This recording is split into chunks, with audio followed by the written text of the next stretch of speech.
Good morning, everyone. Hope all are doing fine. Today's class is all about a beautiful poem that is John Brown, written by Bob Dylan. Bob Dylan does not need any special introduction in contemporary times. He has emerged himself as one of the influential songwriter and singer of American music. His actual name was Robert Allen Zimmerman. He was actually born in Minnesota, and nowadays we all know his songs are very famous by the name of Bob Dylan. So in 1961 he signed the first recording contract with Columbia Records. During this, he officially changed his name to Bob Dylan. In an interview in 2004, he said, "You call yourself what you want to call yourself. This is the land of the free." With the release of the second album, The Freewheelin' Bob Dylan, in 1963, he began to make his name as a singer and a songwriter. He came to be regarded as one of the most original voices in the history of American music. Two memorable songs from his album are Blowing in the Wind and A Hard Rain's Gonna Fall. Now, his innovative techniques made his albums Highway 61 Revisited and a two-record set Blonde on Blonde in the year 1966 all-time hit. These albums enlarged the range of popular music and earned him immense fame and popularity. His songs like Blowing in the Wind, The Times They Are A-Changin' became the anthems of civil rights movement and anti-war movement. He received Grammy, Academy, Golden Globe Awards for his achievements. He was also awarded with Presidential Medal of Freedom. His winning of Nobel Prize in Literature in the year 2016 has redefined his boundaries of the world of literature. John Brown is actually an anti-war song that Dylan wrote in the year 1962. It tells the story of a young man named John Brown who proudly marched off to war expecting to find glory and win medals, and he will appease his mother's pride and his mother's sense of satisfaction by winning that off, but returned many months later all shot up with a disfigured face and barely able to talk. This actually shattered all the idealism about war. The John Brown, who is portraying the role of a soldier here in the song, whose name is associated to glory, patriotism, bravery, sacrifice, and with much pride, is actually nothing but brings destruction and annihilation. And he felt like a puppet in the play. The song ends with the young man dropping his medals into his mother's hand. So this is the irony. We will discuss the poem in detail and we will find out its inner meaning and the central idea. Right? So, in the very beginning of the poem, it informs us about John Brown, who goes off to a war fight to a foreign shore. His mother is overwhelmed with happiness and pride seeing him standing straight tall in uniform. She is extremely elated at his son's prospects. She is ignorant of the pitiful picture of war and proud to know that her son is going to be one of the reasons of the whole country's pride. He is holding a gun. She advises him to follow the advices of the captain, and she is asking him to have or to win lots of medals, and she is actually waiting for those to come so that she can hang them to the wall. She is actually boastful of her son's achievement. To the neighbors, she is very loud and she cannot stop herself saying, "That's my son that's about to go. He's a soldier now, you know." So we can find through these lines how excited she is, how much excited she is about the fact that his son is having no other profession but the most honorable one, that is the profession of a soldier. Letters from her son make her smile, and she sets out to show them to the people from next door. Whenever she received letters from her son, she actually rushed to the next door neighbors and showed them. An innocent mother's lack of knowledge about the war and its destruction towards the end is unknown. She is ignorant like others. She is actually unaware of the brutality, the cruelty of a battlefield. Without having any wisdom of her son's bitter experiences in the war, she brags about him and his uniform and gun. She is talking about the gun, which is the actual symbol or actual tool of annihilation. But she is being boastful of the fact that her son is holding that gun and he is facing whatever comes to him in the battlefield. She is unaware of the bitter experiences that any bitter experiences may faced by the soldiers or the people who are present there in a battlefield. But she is being boastful of the uniform and the gun. With time, the letters cease to come. The letter stops to come to her. The mother starts waiting for the letter and her son's return. That is obviously, this is something to be wanted by all the mothers whenever her son will return. And yes, his son is an exception because he is protecting his country. He is actually is there in the battlefield in order to save us from the tumult, from the worry, from the destruction, and he is saving his country. He is causing his mother's pride as well as ours. So he was obviously an exception. Finally, when she gets the letter saying, "Go down and meet the train, your sons are coming home from war." So finally she received the news that yes, her son is coming and he is there in the train. She experiences profound joy and happiness. Her happiness knew no bound when she finally heard the news she was actually expecting for so long. Finally, when she meets her son, her emotions undergo pitiful change, seeing his awful condition. Her son stood straight and tall in his uniform, is now using a metal brace. His face is disfigured. His eyes have been blown away by cannonball. The reality dawns on her now, ripping apart all her illusions woven around war and its romanticism. She asks him about his experiences. He tries to speak, but he hardly could do so. Seeing this, his mother turns away her face. Her son speaks about the shattering experiences of war.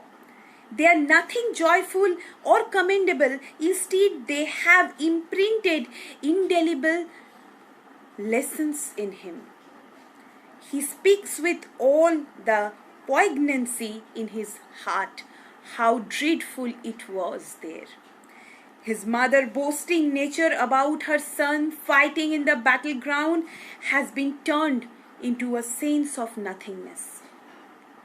Her son clearly says, I was on the battleground. You were home acting proud. You wasn't there standing in my shoes. Now, actually, the bare picture or the nakedness is seen through the expression of her son. He is saying that you were actually very boastful and acting such in front of everyone. But do you know what I was going through? You cannot, because you were not there at my place. You were not there in my shoes. He says when his enemy came to him, their visages looked similar. Just try to have the terrified feeling. This shows how young soldiers get caught in the crossfire of war. His experiences depict the brutality of war. War is not glorious and can only cause destruction everywhere. The soldiers are mere puppets in the hands of the warmongers. This becomes clear when John Brown tells his mother, I was just a puppet in a play.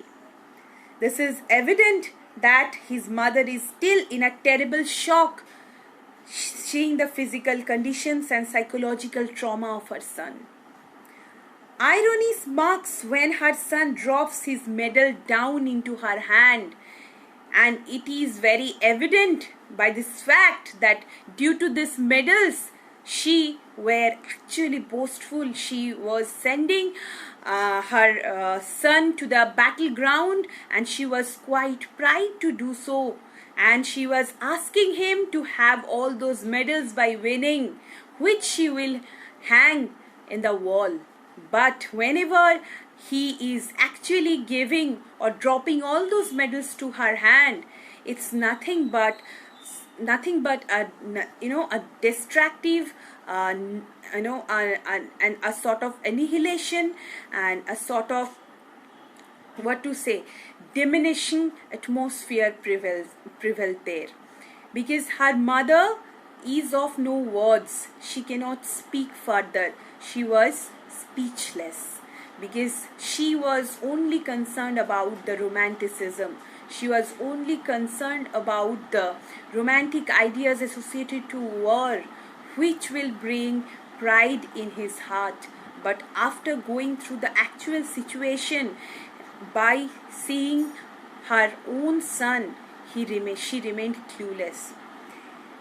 He has fulfilled her dream of getting medals at last, but the price he has paid is terrible.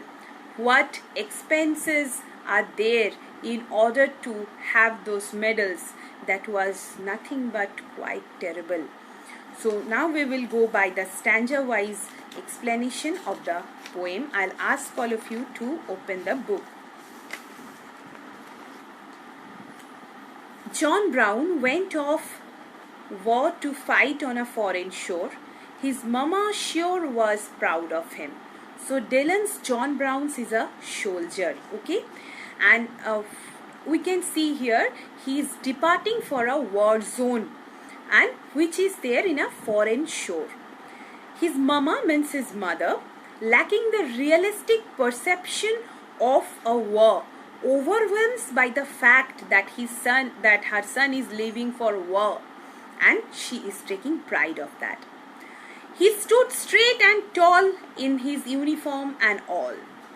His mother's face broke out all in a grin.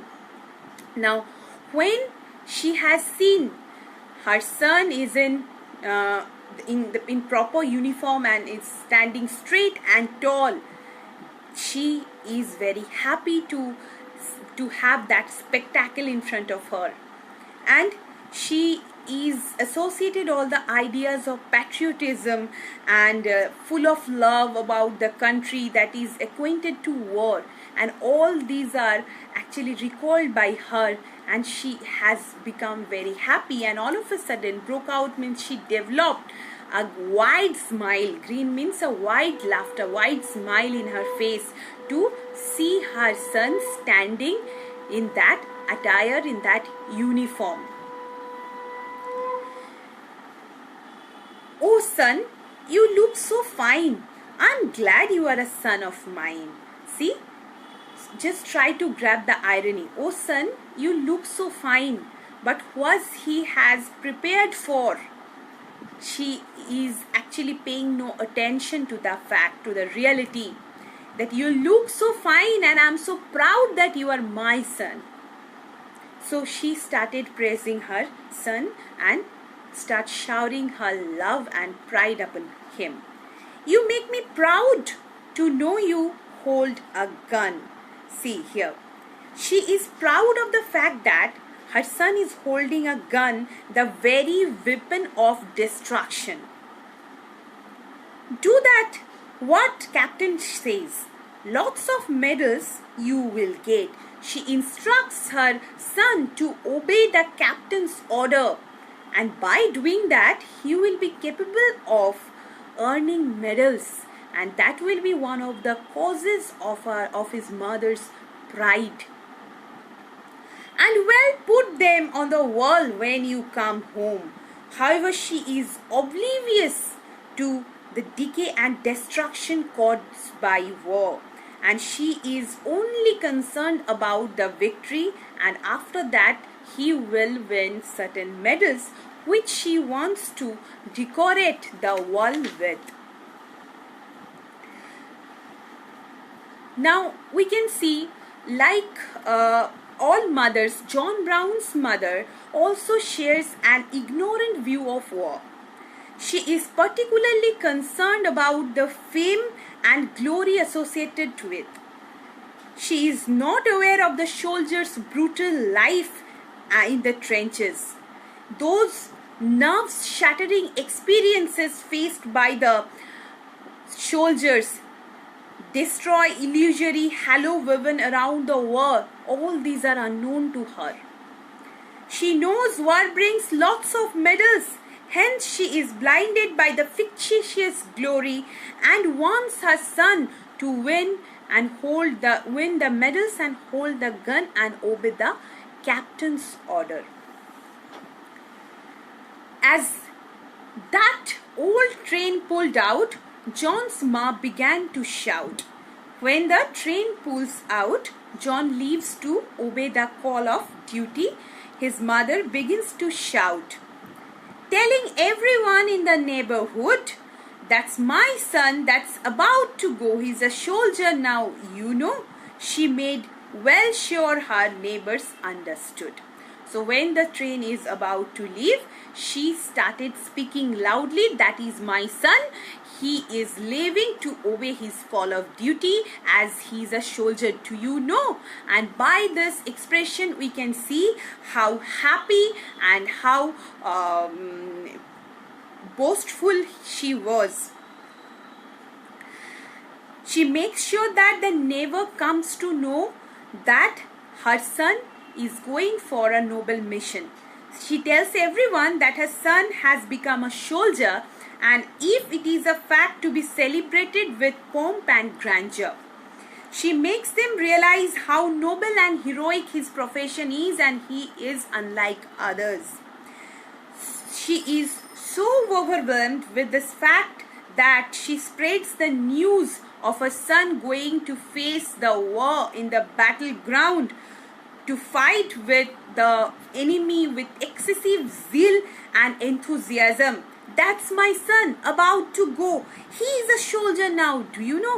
You know." So he is so excited about the fact, and he actually is making sure that no one in the neighborhood should be left to know the news that her son is a soldier and he is living for the battlefield, the most glorious profession ever. She got a letter once in a while and her face broke into a smile as she showed them to people from next door. Now she got a letter, means John's mother gets a letter of her son's of her son through occasional letters written by his son, as she showed them to the people from next door. As soon as she reads them, she shares the news of her son with others in the neighborhood. And she bragged about her son with uniform and gun. Bragged means boastful. So she actually brags about her son looking majestic in uniform and holding a gun. And this things you called a good old-fashioned war. Oh, good old-fashioned war. So she is boastful and she is bragging, exhibiting her strong assertion in the validity of war. To her, war is not old-fashioned but glorious and pompous. She has seen war. She actually has not seen any war from the close quarters. Hence, she does not know what knowledge is required by the soldiers to be present there in the battlefield, and how destructive, how sinful the experience is. That is why she is unaware of that, and she she does not have enough knowledge about the soul confounding experience of the soldiers who die incessantly in the battlefields. She is affected by a motivated falsehood and divine glory that war brings nothing but medals, war brings nothing but pride. It is something to be called by all of us with much glory and grandeur. So it is not at all old-fashioned to her. Rather, this is something everyone takes pride of. Then the letters ceased to come. For a long time they did not come. All of a sudden the letters stopped coming. And for a long time they did not come. They ceased to come for about 10 months or more. So it was about 10 months or more than that, the letters stopped coming to her. Then a letter finally came saying, "Go down and meet the train." And after so many months, now her wait is seemed to be over, and she got the news that go down and meet the train. Your son's coming home from the war. So her son is finally coming from the war. She got the news. So she was extremely elated at the happy news, and in her excitement she pays no attention to the fact that her son did not write any letter to her for more than 10 years. She makes preparation for his arrival. Just like any other mother, she has been long waiting for hours and months and days when her son will return, bringing laurels and appreciation. He will come in his uniform, standing tall and straight with many medals on his uniform. He will make his country and his neighborhood proud, and she will be very much elated and boastful of the fact that he is none other than her son. His mother will immensely enjoy the homecoming of her son. All these thoughts impregnate her mind. She eagerly sets out for the station. So at the news, she sets her out, and she was very eager to meet her son, who is going to come after a long time passed in the battlefield. And she is very happy and excited, took all the preparations and heading towards station. Up to stanza 5 I will teach. It is not a poem, rather a ballad. It is a song. We'll call it verses. So I will teach, actually I have taught up to verse number 5, and I will be beginning with verse number 6 in the next class. This is something which while reading it causes the goosebumps. Up to verse number 5 you will read. You will understand its meaning. It's very easy because the language is written in a very lucid way. But try to fetch what the actually the poet Bob Dylan wants us to understand. Okay, so let me just sum up the whole poem, whatever I have taught so far. John Brown, a soldier who is going to a battlefield. His mother felt proud to see him standing straight in the uniform. She admiringly told her son to follow the captain's order, and she is being very boastful of the fact that he is her son and he is a soldier. As the train left, she started telling everyone with much excitement that his son is leaving for a noble profession. She received letters from her son occasionally, which made her smile. She showed them to the people living next door. She actually bragged about the fact and bragged about the uniform and holding gun appearance of her son. 10 months later, the letter came telling the mother that her son was coming back from war. So in this 10 months, she did not receive a single letter from her son, and she was quite doubtful, and she was much tensed. But when she got the letter that finally her son is coming, but it was not the letter written by her son, but someone else has written. And what had happened after that, we will figure out in the next class. What she has seen and how her ideas related to war and its romanticism gets shattered. We will find out, we'll figure those things out in the next class. So you will be reading up to verse number 5 as of now. Do read it and try to fetch the inner thing. Try to fetch the central theme. Okay, so we'll meet in the next class with the rest of the poem and with its explanation. Hope this was helpful. If you have any query, do write to me. I'm always there to help you out. Do attend all the classes carefully. Take care of yourself and everyone around you. Have a great day ahead. Thank you.